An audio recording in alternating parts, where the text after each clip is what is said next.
Let us do Uttanasana. Stand in Tadasana.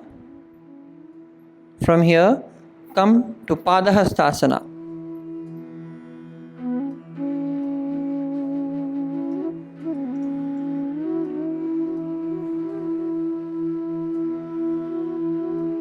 Very good. Now, from Padahastasana, inhale and bring your chest and head away from the legs. Extend your spine forward. Rise up onto your fingertips. Look forward. Exhale. Go back to Padahastasana.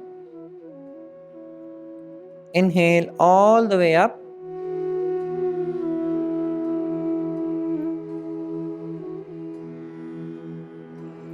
And exhale, come to Tadasana.